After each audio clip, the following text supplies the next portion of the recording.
Donc, maintenant que vous avez vu les 10 stratégies, on va regarder les impératifs. C'est sûr qu'il faut décoller de l'anglais. On n'a pas le choix.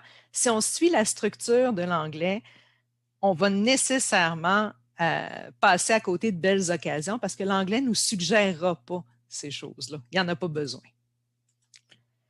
Donc, il y a plus de répétitions en anglais, c'est plus descriptif, ça a moins tendance à l'abstraction. Donc, si on veut utiliser les stratégies, il faut vraiment aller puiser du côté des ressources du français.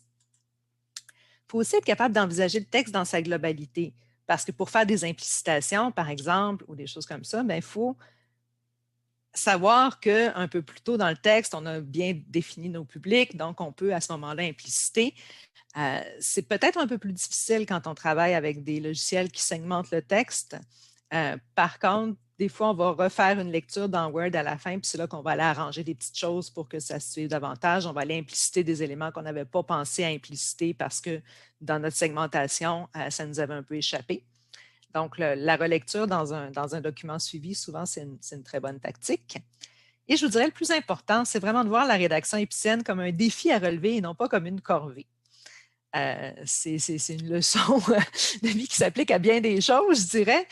Quand on fait quelque chose à contre-cœur, de reculons, qu'on n'a pas envie, qu'on se sent plus obligé de le faire que l'envie de le faire, c'est clair que ça ne nous porte pas à envisager ça avec beaucoup d'entrain.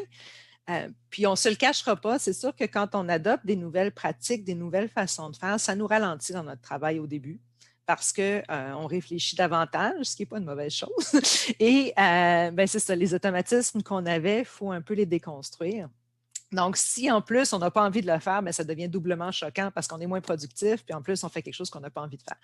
Donc, je dirais que le premier facteur, c'est vraiment de voir ça comme un défi de traduction qui va vous amener de toute façon à traduire de façon plus idiomatique, de façon plus fluide, de façon plus claire, parce que vous allez réfléchir davantage. Donc, vous allez gagner sur plein de plans et non pas juste sur l'inclusivité, mais c'est sûr qu'au départ, ça va vous ralentir un peu, je ne vous le cacherai pas.